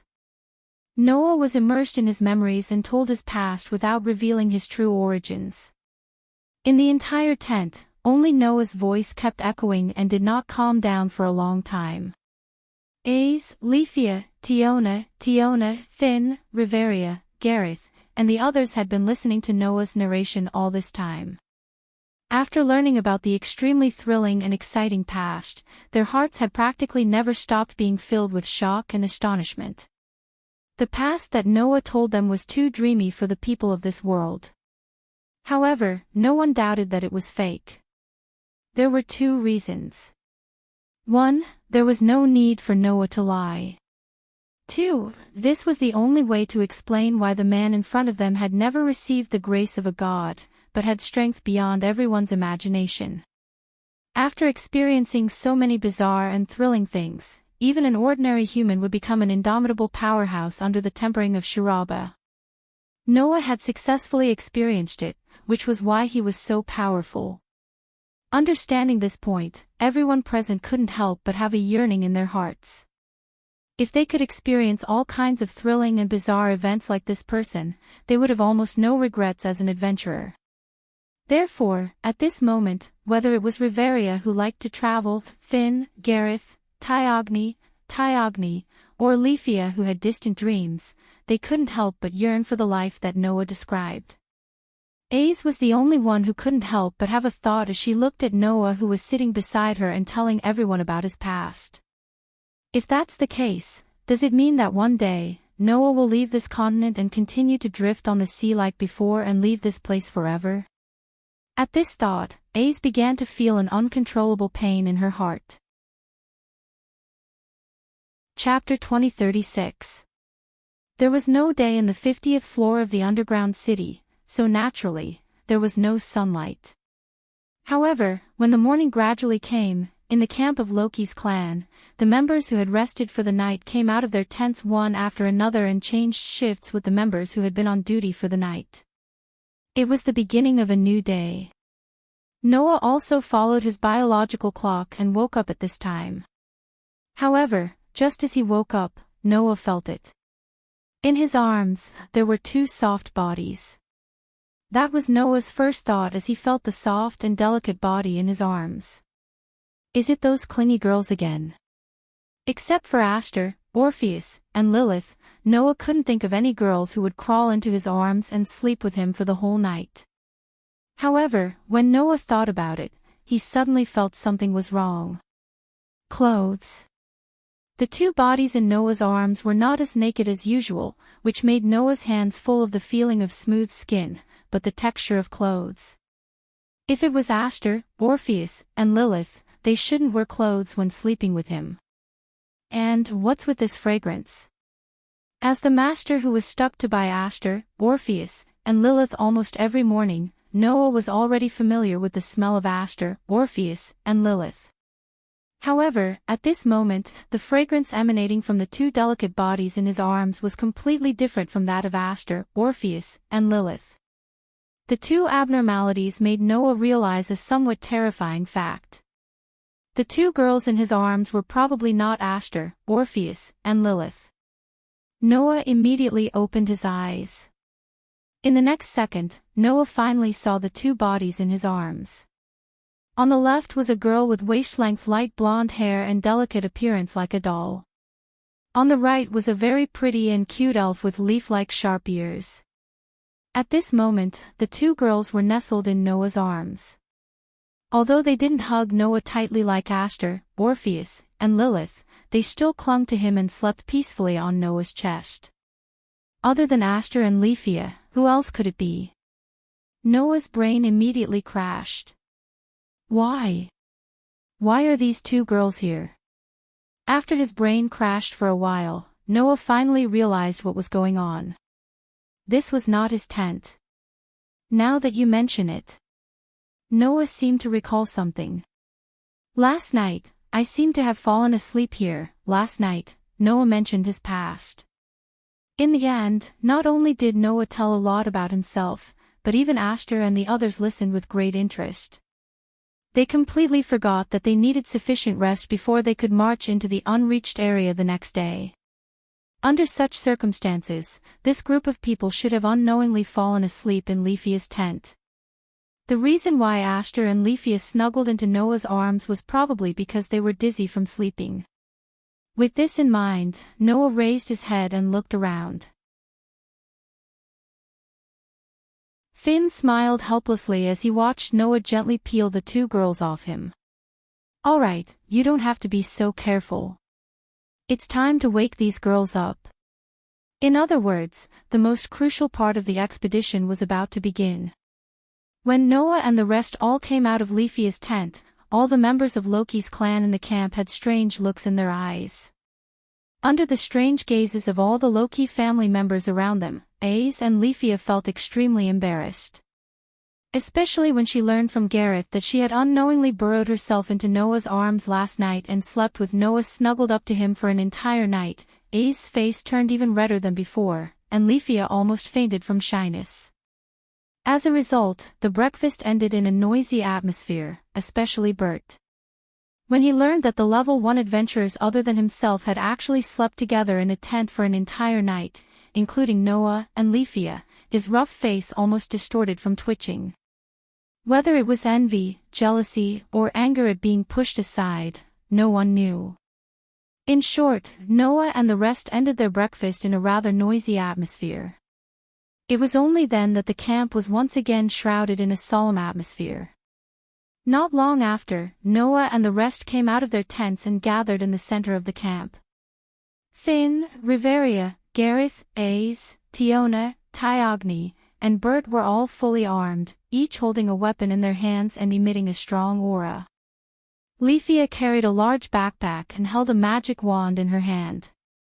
Her cute and pretty face was full of seriousness and rigor. Only Noah carried a large backpack, but didn't carry any weapons. He didn't even wear any defensive gear, looking like he was preparing to go on a trip. He seemed out of place. As for the rest of the members, they all gathered around and looked at the group in silence. Under such circumstances, Finn lifted his feet and slowly walked forward, then turned around and faced the group. Looking at his companions in front of him, Finn smiled boldly and fearlessly. "Let's go. To the 59th floor." Chapter 2037. The pitch-black entrance was like the deepest darkness, quietly opening at the bottom of the cliff. At the end of the entrance, there was an extremely steep slope that led all the way down to a labyrinth that emitted a dangerous aura. Whoosh! A chilly wind blew out from the cave entrance. Like the breathing of the underground city, it swept in all directions. Standing in front of such a sinister entrance, Tiona and Tiorn couldn't help but complain. This place is still as unlikable as before, although it's not my first time here. Hearing Tiona and Tiorn's complaints, Bert pursed his lips and cursed. This is the lair of those damned monsters. If you want a beautiful environment, go back. So what if it's the lair of the monsters? Tiona couldn't help but retort. Isn't the 18th floor beautiful enough? That's why there won't be any monsters, Bert retorted bluntly. If you like it there, then you can stay there. Alright, cut the crap. Tiorn impatiently interrupted the two's daily quarrel and looked at Finn. Leader, what do we do next? Do we just charge in? Leafia asked nervously. Don't we need to get into formation first? We'll talk about that later. Finn gestured for everyone to calm down and then looked at Noah. Drake, can you take that out? Noah nodded and raised his hand. A dark golden gift card flashed in his hand and bloomed with light. As the light flashed, weapons began to appear one after another and stabbed into the ground. These weapons included spears, battle axes, halberds, dual swords, long swords, and even a double-edged sword that was as tall as a person. These weapons all have the indestructible attribute, right? Noah immediately guessed the nature of these weapons. Do you plan to use them against those new monsters? The indestructible attribute, as its name implied, was the attribute unique to weapons that would never be damaged. That was the work of blacksmiths who had the ability to develop and create weapons with various attributes, effects, and even abilities. Moreover, if one wanted to create this attribute, they would not be able to succeed without a certain level of attainment in forging. If they only had the development ability of forging, they would not be able to succeed. Therefore, these weapons were all very precious Tier 1 weapons. A new type of monster appeared on the 51st floor. It's an opponent that can dissolve weapons. Finn nodded, confirming Noah's guess. Last time, because our weapons were dissolved by those monsters, we lost most of our combat power. In the end, we could only return to the surface without any success. This time, in order to prevent the same situation from happening again, we must prepare weapons with unbreakable attributes. Finn then looked at the other members of the squad. Riveria and Leafia are sorcerers, so there's no need to worry about their weapons being dissolved. This time, we are so well prepared that we can't afford to fail again. Finn's words made everyone respond in unison. Of course. Gareth, the same failure will not be allowed. Riveria, let me settle the score from last time with this one. Tiona, it won't be easy to repay the debt you owe us. Tiona, in short, we just need to kill them all, right? Bert, I will try my best not to be a burden to everyone. Leafia, amidst the chatter, Noah and AIC looked at each other and nodded with tacit understanding. Then, let's arrange the formation. Finn began to allocate the members. Vanguards, Tiona and Tiona. Midfielders, Ace and Bert. Rear guards, Drake and Leafia. Riveria and Gareth will be at the back. I will be in charge of roaming and commanding. Follow this formation. Once we enter the 51st floor, we will immediately head to the 52nd floor. Don't get caught up in the battle. Leave the magic stones and dropped items there and collect them on the return journey. Anyway, at this time, other than us, there won't be a second team in such a deep floor. Finn swiftly made the arrangements. Don't engage in unnecessary battles and don't waste resources. Try to preserve your stamina and items. Our goal is not the petty gains on the 51st floor but the unreached area, the 59th floor. Finn turned around and looked at the pitch-black cave entrance. Then, he took a deep breath. Go! With this short word, the vanguards, Tiona and Tiona, dashed into the cave entrance. They didn't stop. Roar! Roar! Roar! Roar! Almost at the same time, at the starting point of the 51st floor, several monsters in the shadows suddenly roared. Like frenzied beasts, they pounced on Tiona and Tiona, who had landed on the ground. These monsters had been lying in ambush at the entrance. As soon as their prey entered, they would attack immediately. However, Tiona and Theogony were already prepared for this. "You're in the way. Get out of my way." The two Amazonian girls completely transformed into berserkers at this moment. The moment they landed, they immediately reacted and turned into a gust of wind. Instead of retreating, they rushed toward the monsters that pounced on them. Slash! In the next second, huge blades and halberds cut through the bodies of the monsters. A large amount of blood splattered and dyed the delicate bodies of the Amazonian girls red. At this time, the midfielders and rear guards rushed in. Charge! Under Finn's command, everyone stomped on the rock plates and rushed forward.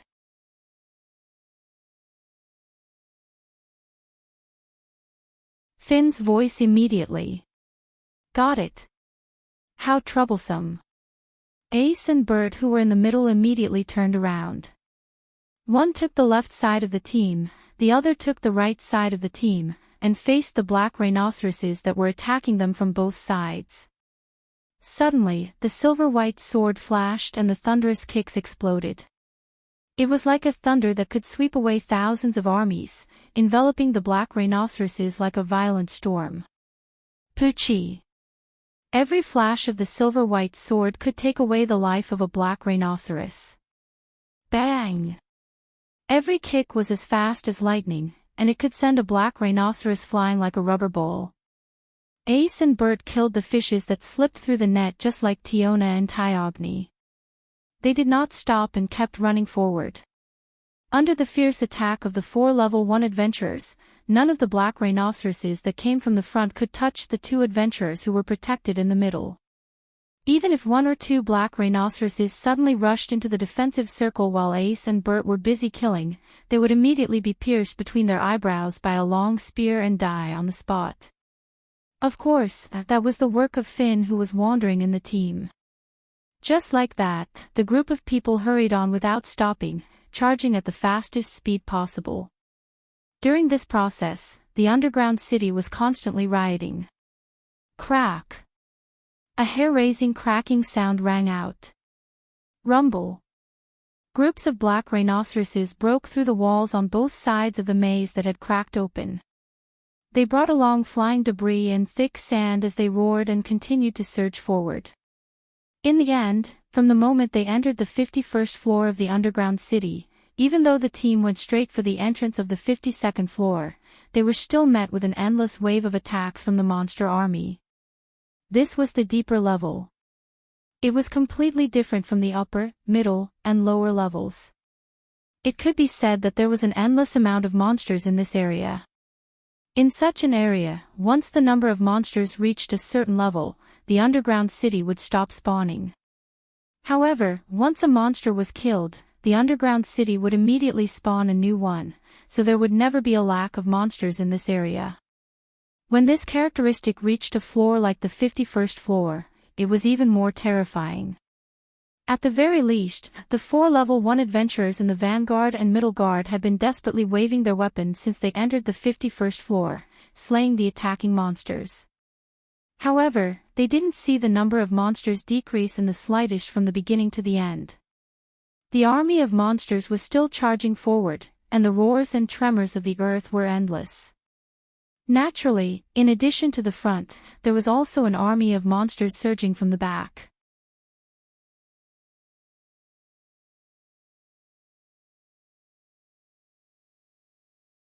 They saw this scene.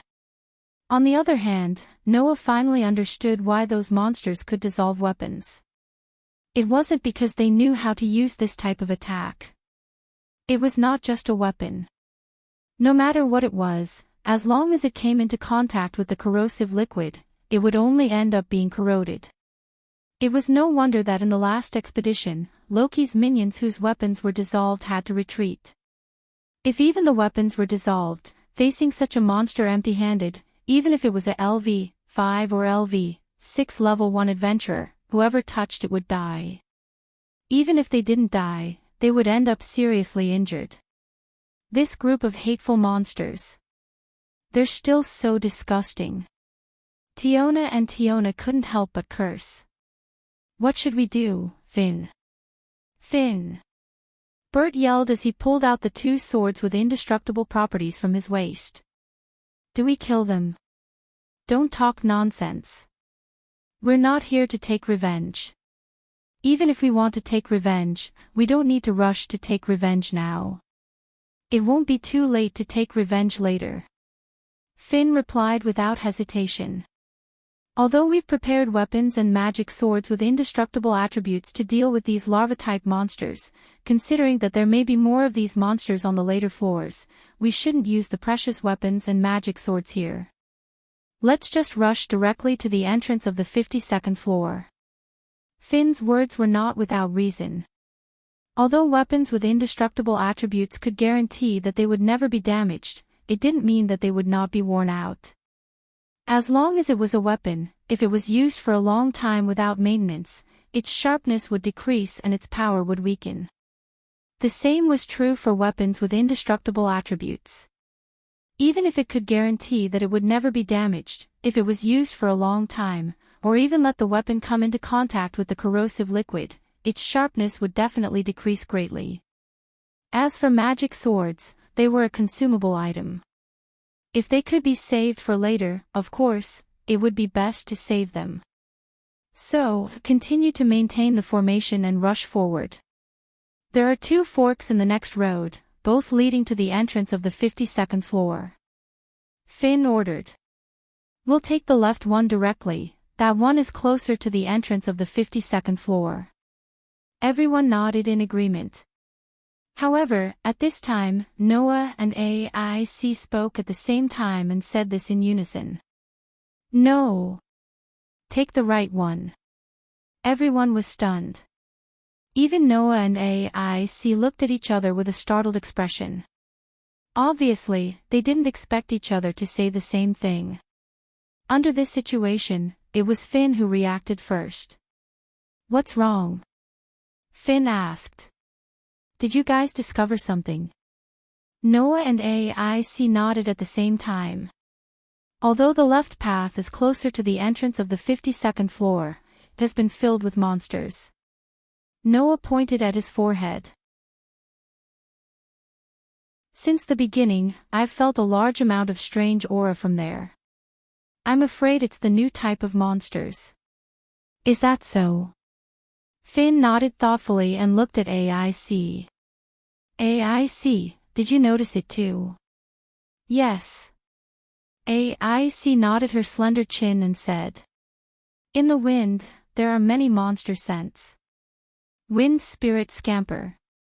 That was the only magic that AIC had. It was an additional magic that could wrap the wind around the limbs, body, and even weapons to increase attack, defense, and speed. It could even give her the ability to fly for a short distance. When she first met Noah, AIC, who thought that Noah was a pervert who peeped at the goddesses bathing, used this magic to fight with Noah.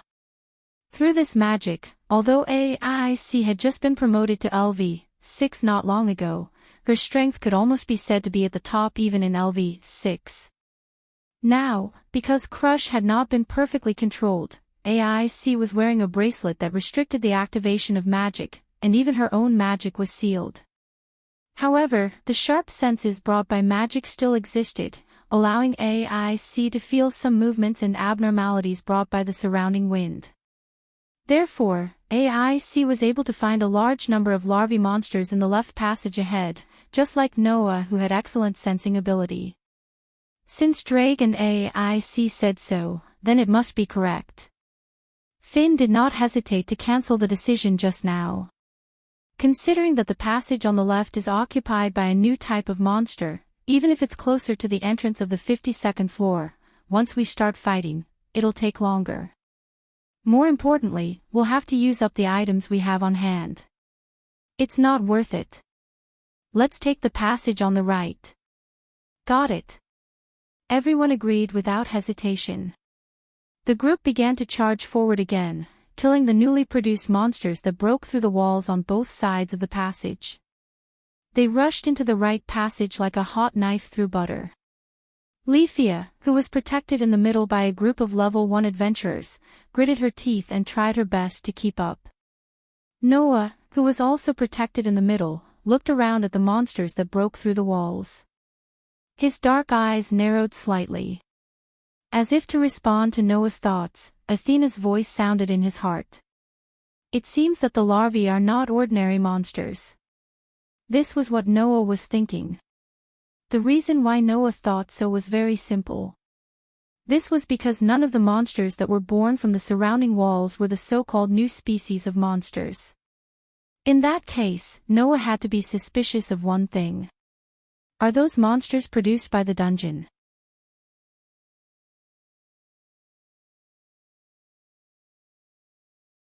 The types of monsters are starting to change. Finn licked his thumb.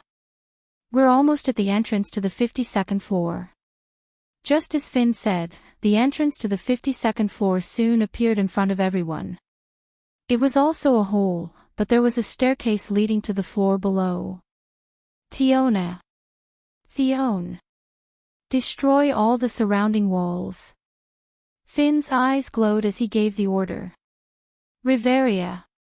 Gareth. I'll leave the monsters behind to you guys. The level 1 adventurers who were named immediately started to move. Hey! Break for me. Tiona and Theone rushed out from the left and right. The dual blades and axes in their hands were like windmills as they heavily smashed into the rock walls on both sides of the entrance to the 52nd floor. Boom! In the simultaneous roar, the solid rock walls were instantly destroyed by the 2 slender Amazon girls, and a large amount of sand was raised. On the other side, Gareth and Riveria, who were in charge of bringing up the rear, suddenly turned around and faced the tunnel behind them. Roar, roar, roar, roar. A large group of spiders and rhinoceroses let out terrifying roars as they charged forward. Ha ha ha ha. Watch me. Gareth let out a loud laugh and grabbed the battle axe in his hand. His short but incomparably strong body leaped into the air. In the next moment, the battle axe in Gareth's hand also turned into a dancing windmill and smashed into the ceiling fiercely. Boom! A muffled explosion resounded through the air. The ceiling that was smashed by Gareth scattered countless pieces of gravel, which piled up at the bottom of the tunnel and blocked the entire passage. Ecstasy Winter of Fimble. At the same time, Riveria completed her chant, raised her magic wand high, and released ice magic. 3 snowstorms swept up and blew in all directions, freezing the gravel blocking the passage, the damaged walls on both sides, the shattered ceiling, and even the intact ground into ice, creating an ice cave in an instant. Boom! In the midst of a muffled sound, the ice cave suddenly trembled. It was the movement caused by a large group of monsters crashing into the blocked passage. However, under the freezing of Riveria's ice magic, the passage had been firmly blocked. Even if a large number of monsters crashed into it, it did not cause the slightest crack in the frozen wall of gravel. The monsters who lost their prey roared unwillingly behind the wall, making the adventurers of Loki's family in the ice room smile at each other. Alright, the passageway is completely blocked. The surrounding walls are also damaged. Before the damaged parts of the dungeon are repaired, there won't be any monsters here. Finn heaved a sigh of relief and lowered the spear in his hand. Everyone take a rest and recover your strength. Riveria also needs to recover the mental strength consumed by using magic. Leafia, drink the elixir directly. Rifia said in a flattered tone. Then what about everyone? We didn't consume much physical strength, so we don't need to use elixirs to recover, Finn said. But you're different. If you don't recover quickly, you won't be able to keep up later. It was just like what Finn said. Among the people present, except for Leafia, the rest were still not panting even though they had been running from beginning to end. Only Leafia was short of breath and sweating profusely. It was obvious that she had consumed a lot of physical strength. After all, Leafia was only LV3, and she was also a magic shooter who specialized in magic. If one were to say that Leafia's magic ability was at the S stage, which was the maximum level, resulting in the power of her magic being enough to threaten LV5 and LV6 first-level adventurers, then as a sorcerer who specialized in the magic ability, Leafia's durability ability was much weaker.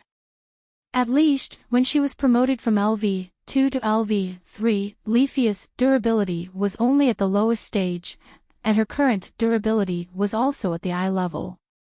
In order not to lose the group of first-level adventurers, Leafia ran at full speed, which naturally consumed a lot of physical strength. If she only rested and wanted to recover, it would not be something that could be done in a short period of time.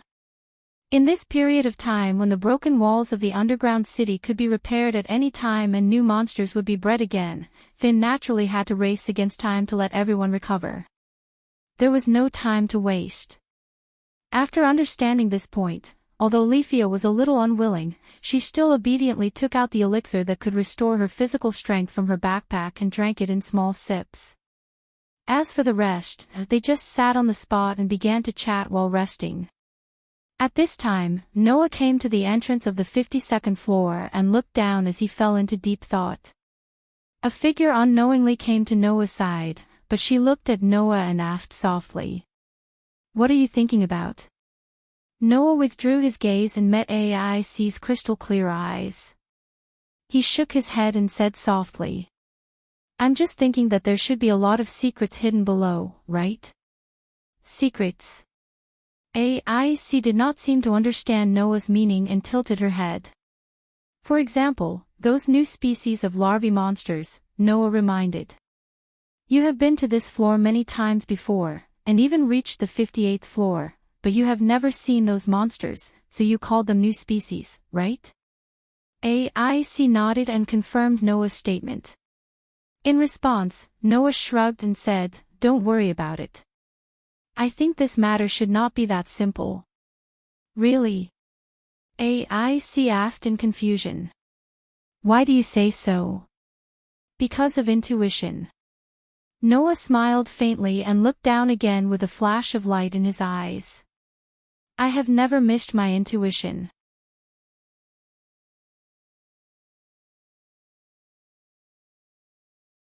Leafia, who was stuck at a dead end, stayed in a corner with a sullen expression and kept sighing.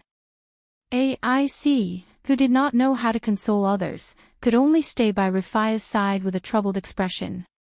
Finn, on the other hand, spread out a map and was confirming the route and terrain that he had confirmed countless times. Podgy, podgy podgy, strange noises could be heard all around. It was the sound of the wall that was first destroyed by Tiona and Tiona, then frozen by Riveria, slowly repairing itself. It was the sound of the solid ice that had frozen it. The dungeon was alive. It could nurture monsters and repair damaged parts. Even if it was damaged, it would quickly recover to its original state. Once those walls were completely repaired, the monsters would be nurtured from inside again, break through the walls, and attack the group of Loki's kin. However, in the case of being frozen by Riveria, these walls should not be repaired so quickly. Therefore, everyone still had some time to rest. During this time, Noah stood in front of the entrance to the 52nd floor and looked down. This scene lasted for about 10 minutes. After 10 minutes, Finn clapped his hands and attracted everyone's attention. "All right, everyone come over." Hearing this, everyone gathered around. Noah also retracted his gaze and came to the group. His gaze immediately fell on the map that Finn had spread out. Then, Finn spoke. "From the 51st floor to the 57th floor, it is the same maze, but the deeper the floor, the bigger the maze. In the 51st floor, we can still make it through smoothly like this, but from the 52nd floor onwards, it is different. Finn's expression was extremely solemn. After all, from the 52nd floor onwards, the common knowledge of the dungeon above the 50th floor is useless. Finn's words made Noah somewhat stunned. The common knowledge of the dungeon was useless. What did that mean? While Noah was feeling puzzled, the rest of the group wore solemn expressions. Even Rifaya's face was tense. Clearly, she knew what Finn was referring to. Perhaps Finn felt that everyone knew the reason, so he didn't give any unnecessary explanation. Instead, he said this sentence. In order to avoid unexpected situations, we still have to take the shortest route to the 53rd floor. We can't tangle with the monsters too much. If possible, it's best not to even kill the monsters. Just repel the parts that are blocking the way. There is no need to change the formation. The rest of you just have to listen to my instructions, understand? Everyone nodded their heads. Finn put away the open map and turned to look at Rifaya. Rifaya, how is your recovery? I have fully recovered. Rifaya quickly said. I have sufficient stamina, and my mental strength was not depleted. Hence, I am in perfect condition. That's good. Finn stood up and raised his hand. Then, let's get into formation. Comrades, we are about to enter hell. This statement made everyone in the squad tense up even more. At the same time, it also confirmed one thing for Noah. From the 52nd floor onwards, there was definitely something that was different from the 51st floor. Could it be the floor master? If there was a floor master on the 52nd floor, it would definitely be level 7, right? If that was the case, Finn and the rest had reason to be cautious. However, after thinking about it for 3 minutes, Noah finally understood what was going on. He understood why Finn said that the 52nd floor was hell. He understood why Finn said that the common knowledge of the dungeon was useless. Let's go. Under Finn's order, with Tiona in the lead, the team suddenly rushed into the cave entrance and rushed down the stairs. Then, at their fastest speed, they followed the black lead-colored labyrinth that was almost no different from the 51st floor, and ran out as fast as they could. Their speed was at least 3 times faster than when they were on the 51st floor. This speed was already the maximum speed that Rifaya could display. However, everyone still felt that this was not enough. Their faces were tense, and they kept increasing their speed, causing Rifaya to bite her lip. It was as if she had broken through her limit, and she tried her best to keep up with the team. Rather than saying that they were in a hurry, it was better to say that they knew that they would encounter something terrible below and planned to escape. Under such circumstances, Noah also noticed that something was wrong. The team of Loki's clan was like a gust of wind, running wildly in the labyrinthine passageway, causing the sound of footsteps to be constantly heard. Around them, monsters began to appear, but almost none of them chose to approach. Instead, they were like a pack of wolves lurking in the shadows, with red eyes, watching Noah and the others run by. The abnormal situation made Noah frown slightly. Suddenly, a voice sounded in Noah's mind without any reason. The one who suddenly spoke was not Astra or Athena, but Deleg. Deleg only said this one sentence. Partner. There's a dragon's aura. Just as Deleg's voice sounded, Noah's sensing ability was like a radar that had been detonated, feedback waves of scorching aura back to him. Feeling that aura, Noah's eyes suddenly widened. Because that aura was not in front, not behind, and not on the left or the right, but below. Feeling that scorching aura that was getting closer and closer, Noah and A spoke almost at the same time. It's coming. As soon as the voice fell. Kaboom! A deafening roar resounded. Under the ground where the Loki clan's people stepped on a second ago, a violent flame suddenly burst out, digging up the ground, blasting the soil, setting off billowing heat waves and violent shock waves, instantly completely changing the terrain of this space. The ground exploded. You're tuning into the Journey of the Soul YouTube channel. Don't forget to subscribe and join us on this journey to catch the most captivating stories.